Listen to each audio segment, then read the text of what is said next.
Murphy. Thank you. Thank you both. Great. Great.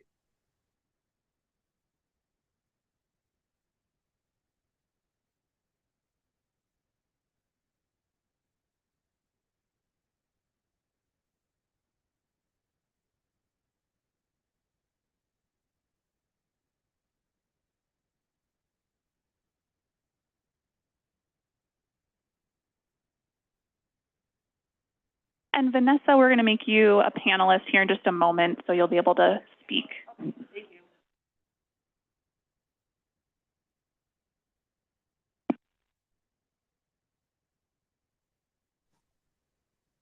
Good morning. Sorry about that, Vanessa.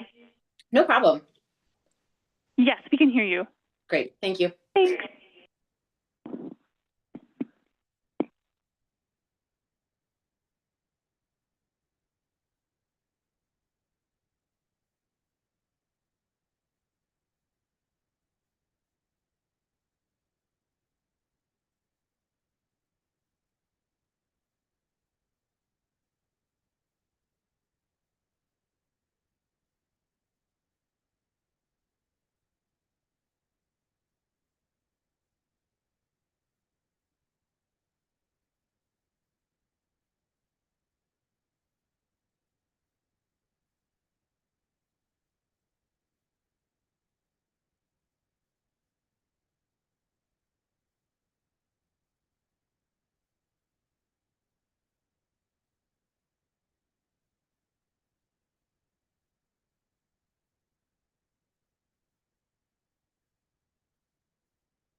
Okay.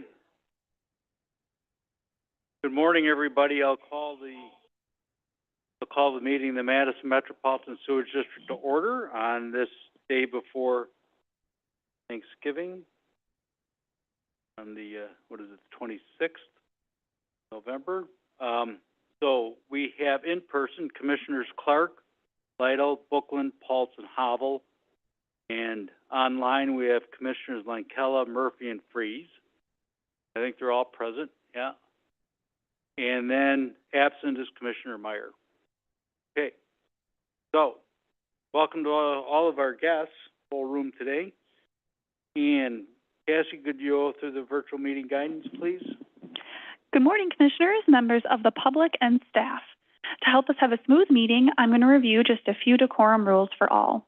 While the Commission and staff are in person, we are still offering a Zoom option so members of the public can attend.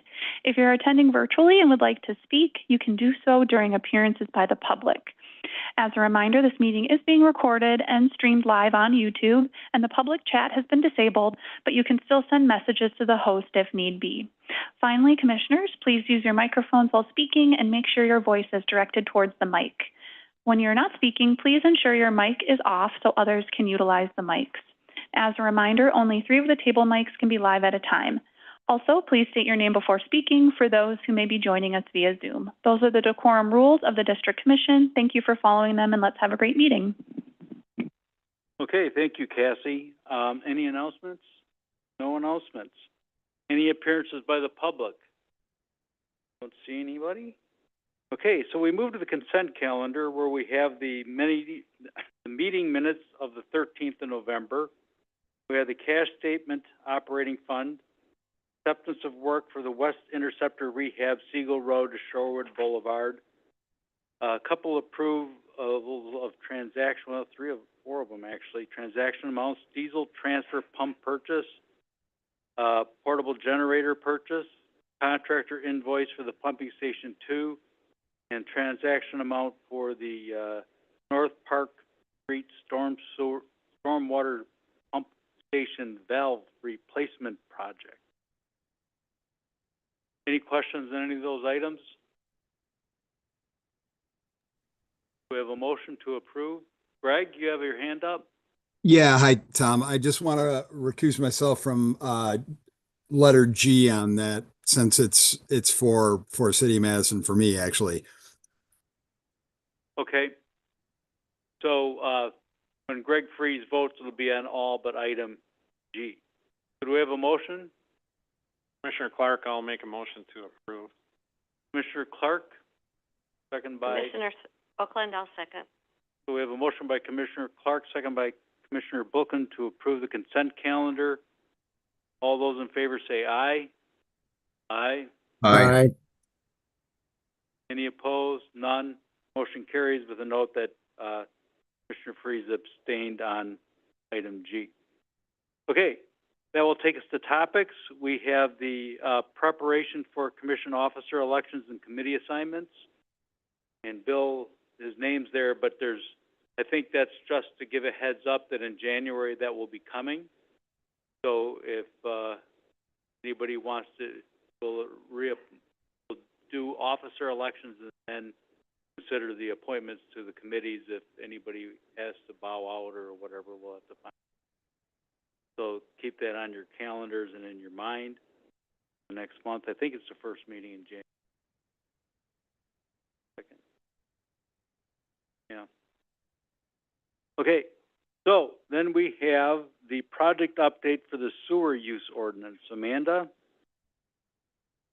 Good morning, Commissioners. Amanda Wagner, Communications and Public Affairs Director. I'm going to try to advance these slides over my shoulder.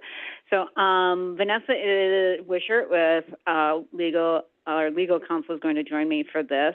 But this is just to give you a brief update on work we've been doing on the sewer use ordinance. We've mentioned this once or twice. We're getting pretty close to bringing this to you and having a public hearing on it. So just really quick, in terms of our agenda to go through this today, we'll define what the sewer use ordinance is for any commissioners and viewers who are not aware of what that is for us. We will briefly cover what the sewer use ordinance governs, our current efforts. We'll do a quick flyover of the updates we're making now and those we anticipate in the next round, and then next steps. So with that, I'm going to turn it over to Vanessa to explain what a sewer use ordinance is. Good morning, Commissioners. So the sewer use ordinance for municipal utilities, including the sewerage district, is a set of local rules that kind of generally regulate the use of the public sewer system.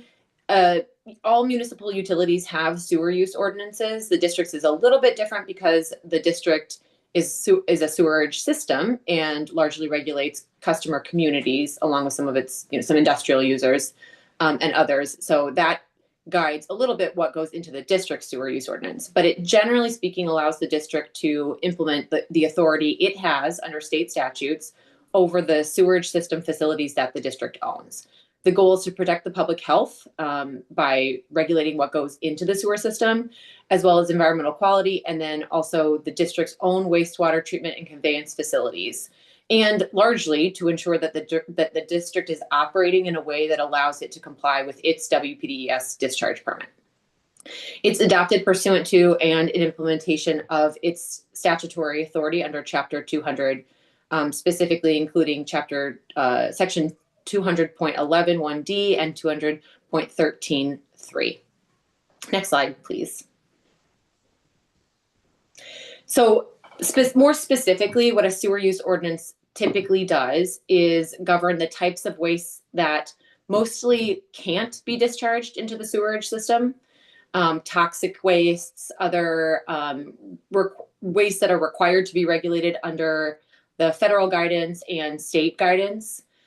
It imposes requirements on industrial wastewater dischargers and provides the district a mechanism to issue permits for industrial users, as well as allowing connections and regulating how those connections are made into the district sewerage system. It also enables the district to comply with its own administrative requirements, again, under federal Clean Water Act, federal code that implements the Clean Water Act, and state code also.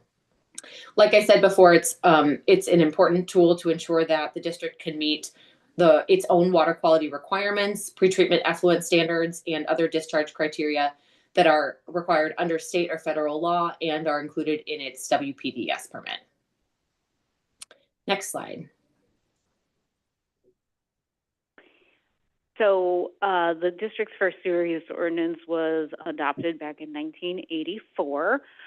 Since then, it's undergone a handful of revisions, but has not had a comprehensive, systematic review and update in the last 10 years. So it was time to do that.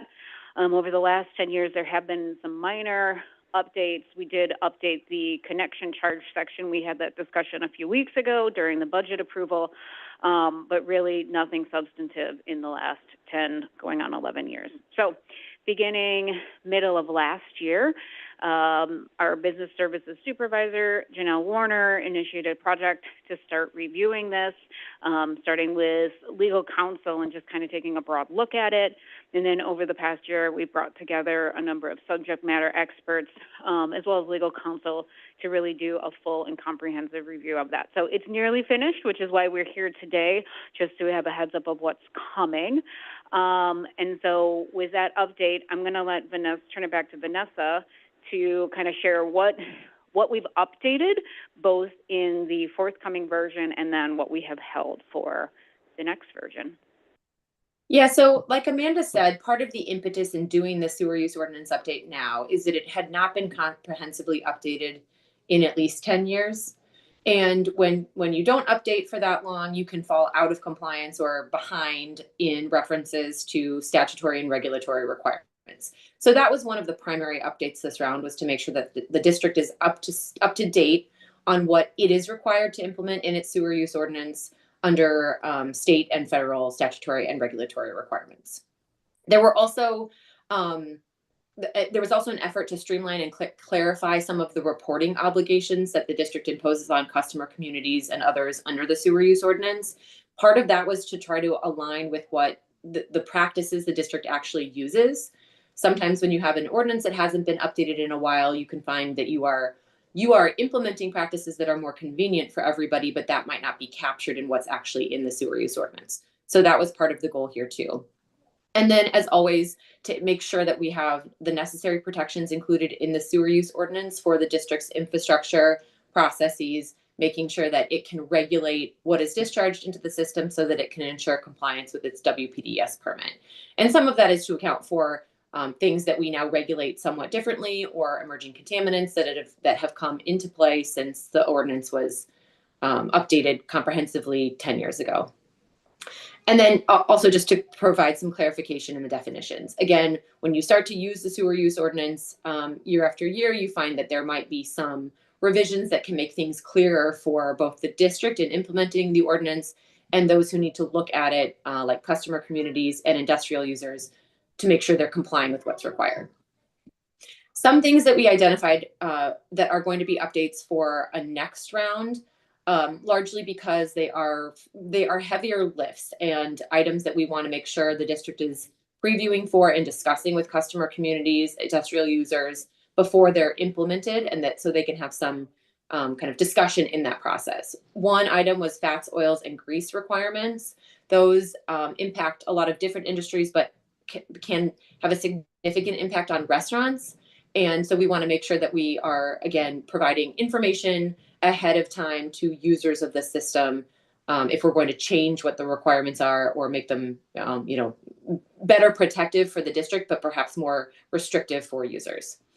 Chloride reporting, inflow, and infiltration, those are both items that we think we need more information on from the district's end before we can really implement useful updates in the sewer use ordinance. So those are also potential updates that we're going to internally consider before we make any minor or major modifications to the sewer use ordinance. Next slide. So thank you for that, Vanessa. So since we're just giving an update here today, again, there's no action. I'm just going to walk everyone through what to expect. So for the commission and other interested parties, we are required to have a public hearing for when we do update to the sewer use ordinance of this magnitude. So we do anticipate that by the end of Q1, right around that time. It does have some special noticing requirements around that, so that will be forthcoming. After that public hearing, it'll come to the commission for approval. So that's more of the kind of external facing stuff. There's also, as we've gone through this very comprehensive process, a number of things we've identified internally that we need to do. So one of the things that was just being worked on in this last week or so is ownership of specific topics and sections of the sewer use ordinance. So making sure that is clear internally so that staff have ownership of that, and then they can keep abreast of changes as they need to happen, and that will help streamline the updates going forward. As Vanessa mentioned, particularly with fogs, fat oils, and grease requirements that we have kind of pushed off a little bit, we know that we need to do some community outreach. So we need to do some planning for that, how we're going to approach that and execute that so that we are making sure that we are bringing folks along, but also doing what we need to do to protect the sewerage system. There's also some supporting type documentation that goes along with the sewer use ordinance that also needs to be updated. We have a pre-treatment manual that needs an update, local limit study. So making sure that that work gets done internally. And then most importantly, our plan is to put this on a 3-year review cycle. So we are keeping updated with this and not falling behind in both compliance and enforcement. That'll also help it make it more, all of these things will help make these updates more manageable over time so it doesn't take a year and a half for us to do the update. So before we get to questions, I do want to give a thanks because I am leading this presentation and I didn't do any of the work, so I don't want to take credit for it. But just a couple names up here. So there are a lot of hands in this. Janelle served as the project manager. We had a number of subject matter experts, Kathy Lake, Julie Moss, Lisa Coleman, Jen Hurlebus, and Kurt Sauser, and then a number of collaborators, Marty Griffin, Emily Jones, Catherine Harris, Mary Powers, Samantha Wills, and other staff who provided input and support along the way. So want to make sure that I am recognizing them, as well as Vanessa for all of her hard work in carrying this through on the legal end, because I didn't do any of it, and I don't want to take credit for that. So with that, opening up to any questions that commissioners might have. Okay, Beth? Thank you. Great presentation, and I'm really glad to see the update. Just a quick question. I'm just curious. I know it's been 10 years since this has happened, and I'm glad to see that it's going to be regularly reviewed. Is there going to be like a single point of contact or a single person accountable for making sure that this happens? I know Janelle is the project manager, but is that going to continue with Janelle, or is somebody else in mind? That is a great question. That is one of the outstanding things that we need to settle internally, is where the best position for this to sit with. So yes, we know that is something that we need to figure out as well. So there is ownership of it. So yes. Okay. There may be issues that arise that will require an update more than within your time frame. More specifically, I'm thinking of is data centers. And the one up by DeForest is increased in size from about 1 square mile to now about 2 square miles. And they can be very major users of water. And that water may or may not be regulated depending on what it's used for, because a lot of the water might be used as cooling, gets evaporated, but they may have other things that have to happen, such as an emergency flush out of a system, which could lead to an awful lot of water being dumped. And I don't know where they dump it. They could dump it in sewer, sanitary sewer, storm sewer, I don't know. But I think and I know Eric's already had conversations with somebody down by Racine on of the data centers in their area. We have there's one in Fitchburg, not a real big one compared to what's being proposed, but we should be prepared and start looking into those in more detail, see if there's anything that we will need to do. Because if they start to put, loads of water down the sanitary system, maybe more than what handle in our collection system. So I just want to bring that up. It's one of those emerging topics that we probably don't have a whole good handle on.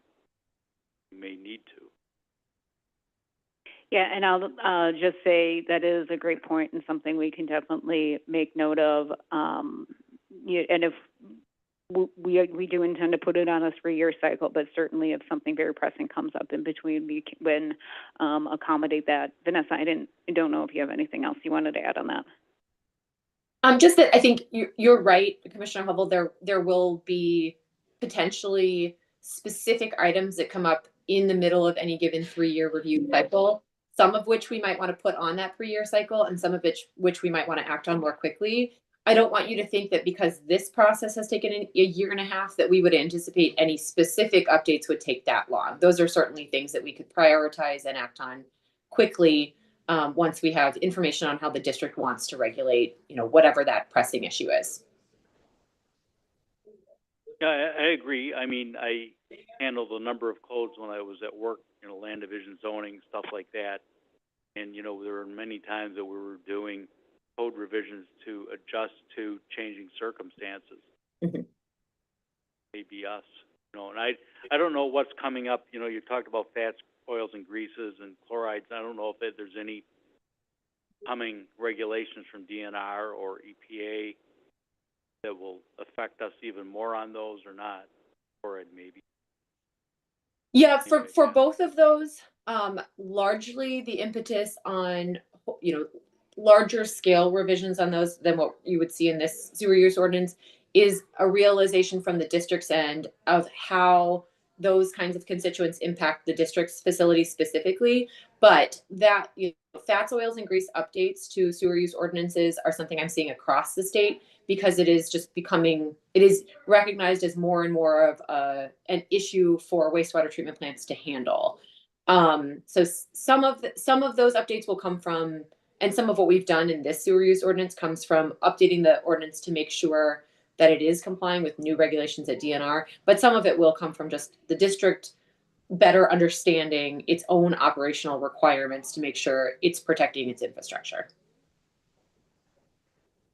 Thank you. Anyone else? Patrick? So I'm trying to contextualize this, and if we were to characterize this update, in some respects, it's really getting our owner communities and specific user groups more familiar with the idea that these ordinances do get updated on a regular basis. But in terms of public engagement and maybe, anything that would catch them by surprise, we're kind of more thinking like the fats, oils, greases, I&I, chloride stuff.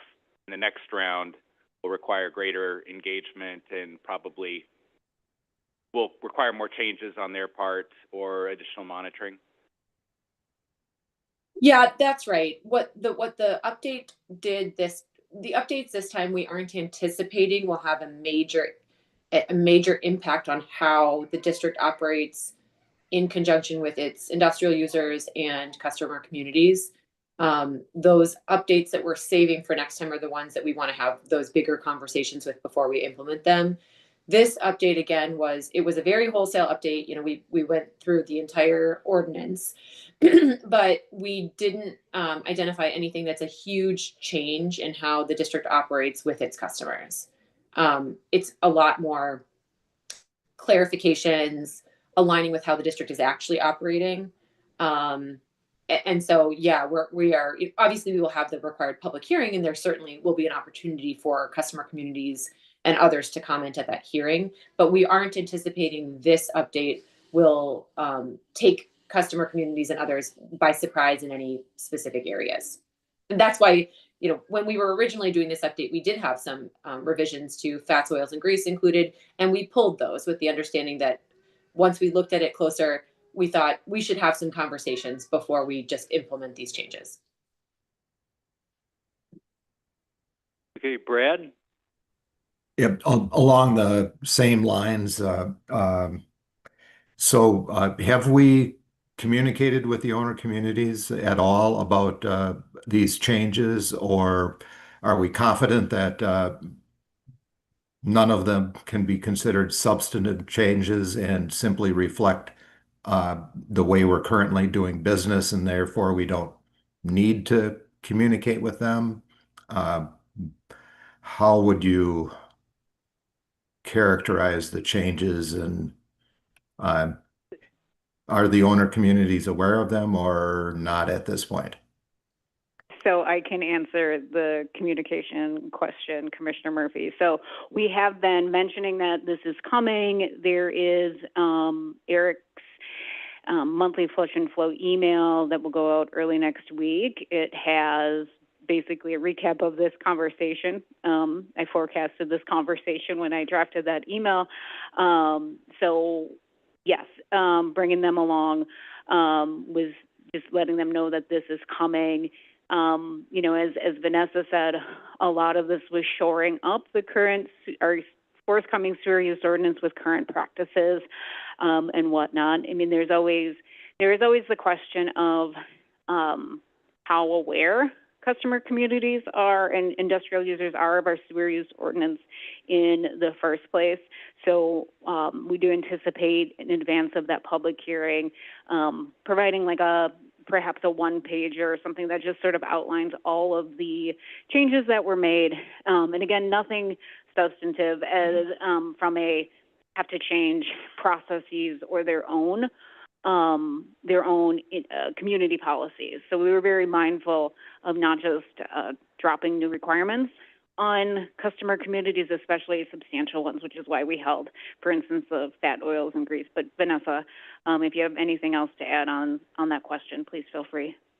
Yeah, I'll just use one example. So there are some changes that when you look at the sewer use ordinance are substantive changes to requirements, but they are being incorporated to reflect changes that already exist under state or federal regulatory requirements. So for example, we fairly extensively updated the district's regulation of dental clinics, but that is to align with an EPA rule that is already in existence. So it is already effective. We're just making sure the district sewer use ordinance aligns with what's required there. So it looks like a substantive change, but it is something that dental clinics are already required to do under the federal rule. We're just making sure our ordinance reflects the current requirements under that federal rule.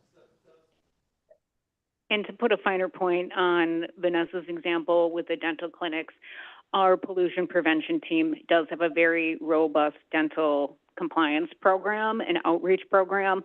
You know, so gets back to we've made changes that are not reflected in the sewer use ordinance, so we already have practices in place. So it's just a matter of truing up the written document to match what we're already doing. Right, exactly. Okay, anybody else? Dan? This is Dan. The future, it'd be nice if you could add a couple communities into the discussion, because I know a couple communities, they like a little bit more teeth in your use ordinance because they use your use ordinance, their use ordinance basically. It'd be nice just more feedback before you start on the next three type thing, what they're looking for, because our problem is where I live is using sump pumps to put it into the sewer lines. There's no teeth on it. They basically, you can't stop them. I mean, they're not supposed to, but it doesn't specifically say you can't do it and stuff like that. Thank you, Commissioner Pulse. That's a good point. Okay. Anyone else? Nope. Okay, that will take us to our reports. Any update from the Executive Director, Bill or Eric? Oh, okay. Bill Walker, Deputy Executive Director. Two items related to the connection charges approval from the end of October. Commissioners asked for a more detailed review of the connection charges program, and we talked about that and decided that the best time to do that is next summer or early fall, a little bit closer to approval of connection charges, kind of in that cycle of bringing information about budget preparatory to approval. So we will do that next summer.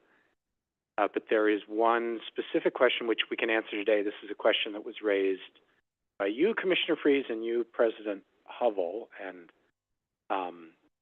may be of interest to other people. And it has to do with the rate for the Lower Badger Mill interceptor system.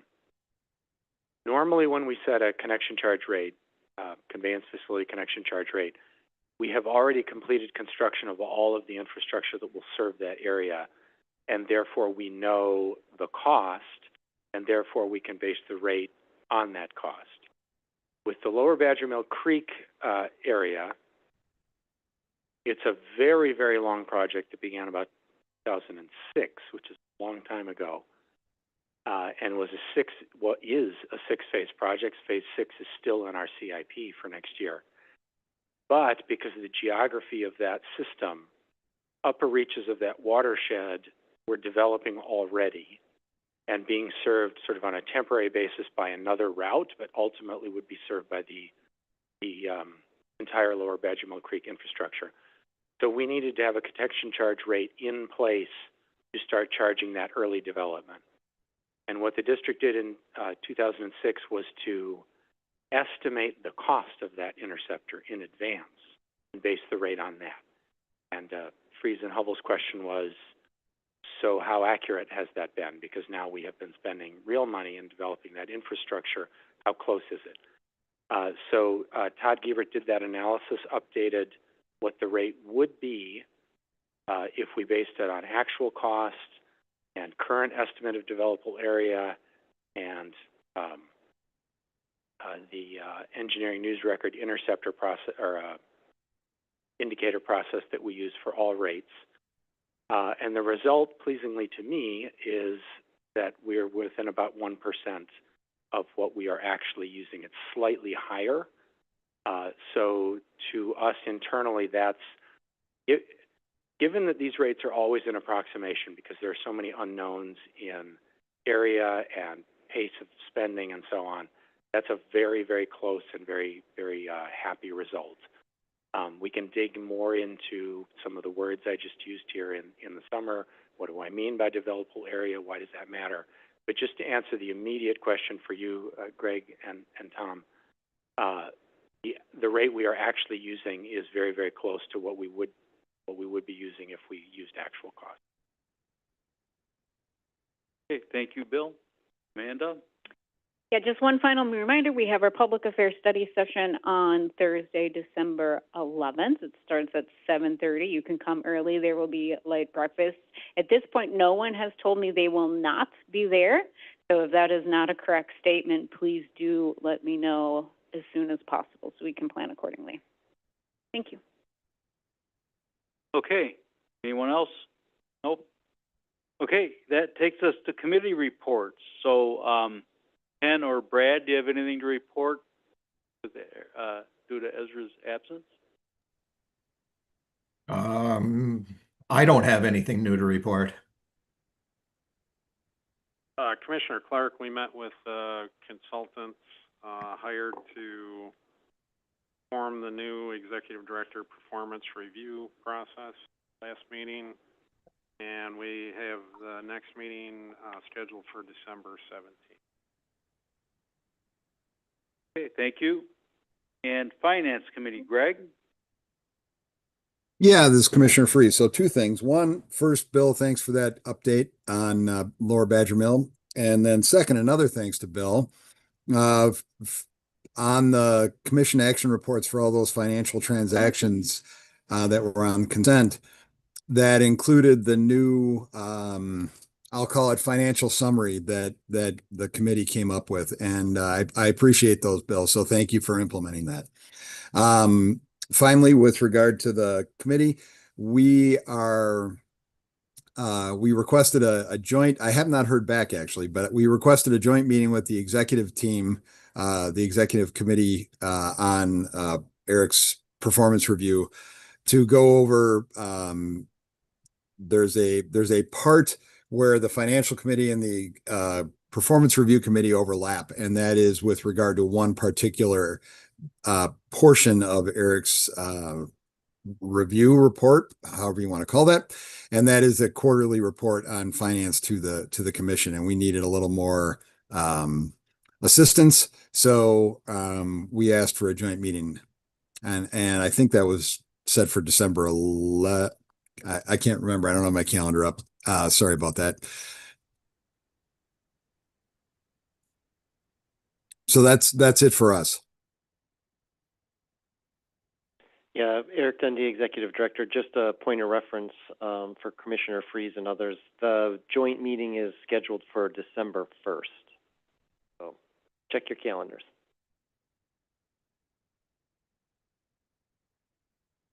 Okay, so that's next week. Okay. Anything else? Any questions? Nope.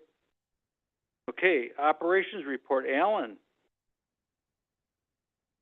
Always good to see you. Thank you, Commissioner Hubble. Alan Grooms, Operations Manager. I'll be doing the October operations report. This says November, month of November. We'll be covering operations in October. Sometimes you catch me that these boring is good on these. This one's going to be a little bit more interesting than I frankly would like to present, but it's going to present an opportunity to get a little bit more in depth into our permit. I have to actually point this the right direction. So, so I guess I want to start out we've got a couple items on here. The first thing I'll point out is on the right-hand side on suspended solids and phosphorus. We have indicators that are above the top of the gauge, and I'm going to get into more detail on that as far as explaining those and indicating why those are not exceedances of our permit. But I'll just start out to say our permit, I think most of the commission are aware, at least on some level, that our discharge permit, or WPDS permit, is a lot more complicated than what I'm presenting here. There are many more parameters. These are generally the most relevant parameters, either of interest to the commission. I'd specifically point to the chloride. Has been of high interest to the commission, and so we report that, how we're doing with that. The other parameters are very critical to plant performance and how we're doing generally. Those numbers up here generally indicate our tightest monthly limits in a very general sense. But our limits get much more complicated, and there are items in our permit that do not even show here. For example, pH is a effluent parameter. That would be a really boring gauge. We have a range of 6 to 9 that we can discharge, and it runs 7.2, 7.3, thereabouts all the time. So that would be very boring, and there's really no reason to take up space talking about how we're doing on that. A parameter like ammonia, for example, I would take up here, is a complicated parameter. What I'm showing here is a monthly limit on that, but we also have weekly limits and daily limits. And those limits are different for our permitted discharge locations. So in the case of ammonia, for either of our permitted discharge locations, there are what we call 429 permit points or compliance points. We refer to those in the NACWA, National Association of Clean Water Agencies. There's an annual award we submit for based on plant performance, and we score our outfalls based on what we call compliance points, and I sometimes joke they're opportunities to violate, but they're really basically each point that you need to make compliance through the year. And for each of our outfalls, that's over 2,000 compliance points that we have in total for our permit. So all of that to say that this is an oversimplification of our permit for depiction of a 3 to 5 minute report to the commission of our parameters here. And generally, if we're hitting these parameters, we're hitting all the other ones. So these are really been selected to be the most relevant. So getting into the meat of this report, on the right-hand side, those gauges are falling, all of those ammonia chloride fecals, all within that 3-year, one standard deviation of your 3-year average. And that means we would expect 68% of our values to fall within that. You'd have just almost a third that may fall slightly outside of that, but everything on the right-hand side of this is fairly typical. The CBD5 in this case is a good example of that, a value that falls slightly outside of that standard deviation. So it's one of your roughly 1/3 of your values that would be outside of that, but still well below our number here of 7 milligrams per liter for a monthly average. And that value is set by our Badger Mill Creek discharge. So this is all kind of just talk broadly about our permit to kind of set the stage here for 2 additional slides I'm going to focus on, which is the total suspended solids and the phosphorus. Any questions so far on this? No. So we'll start with phosphorus. That's the parameter we have here on phosphorus. We had 0.73 for the month of October, and 0.6 is indicated here as our value, our target value.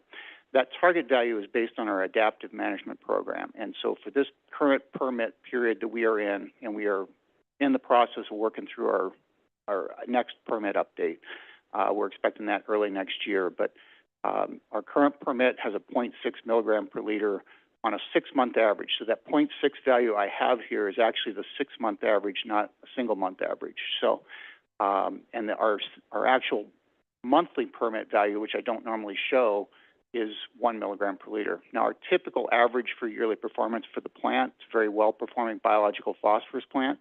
We typically average about 0.3 to 0.4 on a high month of what we typically average. But as I mentioned, if we have solids go up, we often see the phosphorus track with that. So our actual 6-month value, and those 6-month values are stipulated. It's not a rolling 6-month average, but it's very specific 6-month period. So this particular case, our 6-month period is May through October, and so our actual value for that 6-month period is 0.41 milligrams per liter. Badger Mill Creek, for the purposes of this, would have the same limits on that during what they called an interim period. We had as part of our plan here, we needed by the end of September of 2028 to have a plan, in fact, to be at 0.075. And that's, of course, looking at the cost to comply with that for 8 to 10% of our effluent was what drove our decision on Badger Mill Creek. But currently that is still a permitted outfall, even if we're not discharging to that. So that 0.73 milligram per liter for the month of October does not represent an exceedance of our permit. All the values are within the values. Didn't really know how else to depict this other than just what it is. So I don't know if that's a good explanation of this one, or Anybody have any questions? Yes. Go ahead. Yeah, it's Commissioner Murphy. The graph has 0.6 as the requirement, and it's a 6-month average. The 0.73, that's a monthly number, right? 0.73 is the value for the month of October, correct, Commissioner Murphy? Yeah. So the monthly requirement is 1.0? Correct. Okay. I was just going to suggest that maybe we would want to put the 1.0 as the standard, since what's being reported is a monthly number. Does it make sense to put 1.0 as the standard or requirement versus 0.6, which is a 6-month average? Just a question. It's a fair question, and we could look at revising that. I kind of wondered that as we were putting this together. Frankly, we've never had an issue making the 0.6. We probably have at some point been over that value, but I haven't. I don't know when we last did a value that high. So it was might have been in 2023 actually. So. Or we could list that's both. A good question. We could make that change if that's clearer. Okay, we have Commissioner Bookland, then Commissioner Freeze. So just curious about the permit. Do we have a daily limit or a limit, a maximum amount that we can discharge at any particular moment? Yeah, thank you, Commissioner Bookland. The question is whether we have a specific daily limit. For phosphorus, we don't. But other parameters, I think you may be asking specifically about the phosphorus. I don't want to put words in your mouth, but for the phosphorus, there's not a specific daily limit, but there are daily limits for some other parameters. So I'm just kind of curious about nitrogen, because we show the ammonia, but I know that we look for other parameters like total held down nitrogen, TKN, nitrates, nitrites, and such. So I'm just curious, we show the ammonia because that's really shows the oxidation of nitrogen. I mean, I'm just curious as to why we show ammonia and not the other nitrogen parameters. Yeah, So my explanation for why we show the ammonia versus the other parameters and why we show it as a monthly basis is we do have a daily limit for ammonia, and that value is quite high actually. So it's not something we typically don't see a problem with that. The other part of that question, as far as why we don't, yeah, those are actually, they're not, we don't have that, that is not part of our permit. We do have those values, but total nitrogen is correct. Remember those old spreadsheets, one of the items was TKN, because I remember having to look it up. That's before Google. You know, so. TKN is reported as part of our influent parameters, and it's still listed there as how much nitrogen is coming to the plant. We get both TKN and ammonia nitrogen coming to the plant, but leaving the plant. Typically, our TKN values would be fairly low leaving the plant. But the nitrate values would be quite high, which is part of the reason we've recommended going and are proceeding the direction we are with liquid processing phase 2, where it isn't part of our upcoming permit. I feel like it will be coming at some point in Wisconsin. I don't know how soon. We've talked about it for basically most of my career working in Wisconsin, that it's coming, but it's not here yet. And so, but we are kind of trying to position ourselves to do better on that parameter, even though it's not required in a permit. So This is Vanessa. I can. Greg? Oh, Vanessa, you have something on that? Yes, I was just going to add some context on that. So there are currently no surface water standards for nitrates in Wisconsin. That is something, like Alan mentioned, that EPA has been looking at doing for many years, as well as DNR. And that's why the district and every other wastewater utility across the state monitors for TKN, but does not have limits for it, because we don't have surface water quality standards yet for those parameters. Just a comment. Thank you. I'm really surprised, because in drinking water, nitrates is a big parameter to consider. So I'm really surprised that we don't have any. Right, and there are groundwater standards for nitrates, obviously, which impacts drinking water too. But there are not surface water standards yet. But yes, it's a good point, and again, something that EPA and DNR have been gathering data on. We're anticipating we will at some point have surface water standards, but it's been talked about for a long time. But we, at this point, are still in a data gathering phase. mm-hmm. Okay, Greg, finally get to you. Thank you for your patience. Oh, no problem. So, Alan, just a quick question on the cause. Do we understand? Is there I'm going to call this a spike, even though I realize it's a monthly average. Is there a reason that you think the plant performed this way, or is it just that we got more coming in? Yeah, it's a good question, Commissioner Freeze, about the reason for this. And in this particular parameter, it tracks with the suspended solids, which I'll get to in my next slide. But and kind of foreshadowing that, the suspended solids, we had some issues with that from a portion of our plant. Kind of mentioned it last month that we were struggling with that, and thought we would be over our normal, higher than our normal values for the month of October, and we were. Part of that, we feel like it really starts getting what I would call maybe inside ball a little bit, but we're struggling a little bit with, there's two components when we're looking at loading the plant. Often we focus on looking at the flows and concentrations, but there's also the actual pounds, which is actually, how much quantity, how dense is the food that's coming to the organisms. And part of what we're seeing is we're having some struggles with. We are being quite successful in balancing the hydraulic flow to the plant and splitting that within the plant with the limitations with the flow splitter construction. But we're not. There's some compromises we had to make on the internal return flows, which carry quite a lot of internal load to the plant, and so those are coming disproportionately to the east side of the plant, and that is where we're having the problems right now. So it throws off.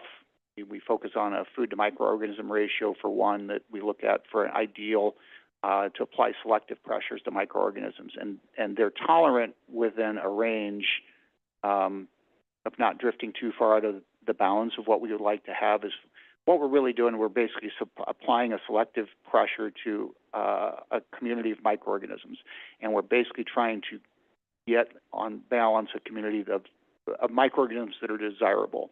And if you go too far out of those parameters of what you're feeding them, you will eventually get something else will start to take hold and grow in there. And so that's a little bit what we're dealing with, and we're trying to figure out how to keep the pressure on and select out those organisms that we don't want.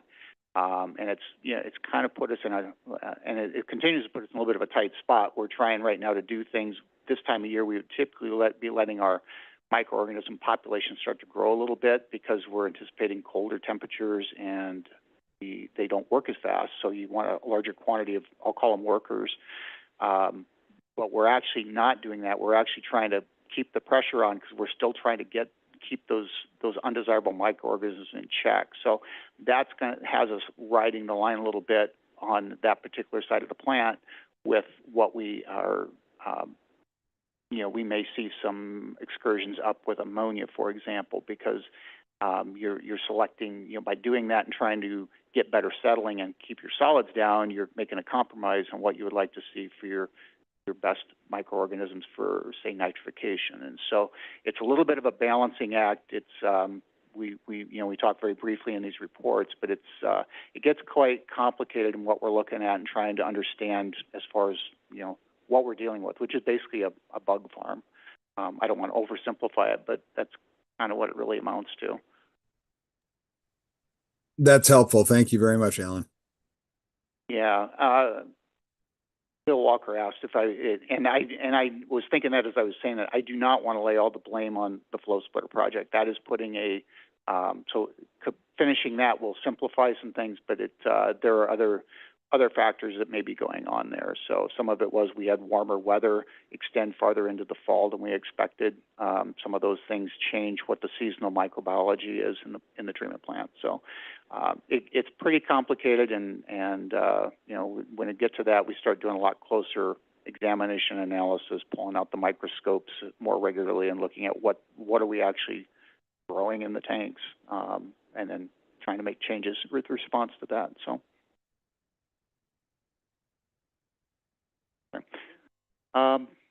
So total suspended solids, which is really this parameter, as I mentioned before, the phosphorus often tracks with this. So 12.6 milligrams per liter, what we averaged on a monthly average for the month of October.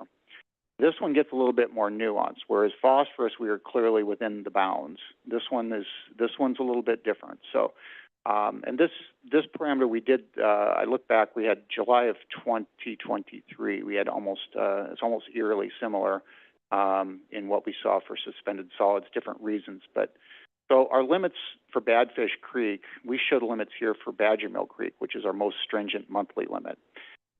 These limits get complicated in that it's like we have monthly limits that are different by different periods of the year. So we're currently running on a 20 milligram per liter monthly average for Badfish Creek for the month of October, but 10 milligrams per liter for Badger Mill Creek. And that has since shifted to, it stays the same for Badfish Creek throughout the year, but Badger Mill Creek relaxes in the wintertime. So, but so that parameter we do show differently in the wintertime. If you go back and look at old dashboards from wintertime, we would show 17 so for example, next month when I show you November, I'll be showing 17 instead of 10 there.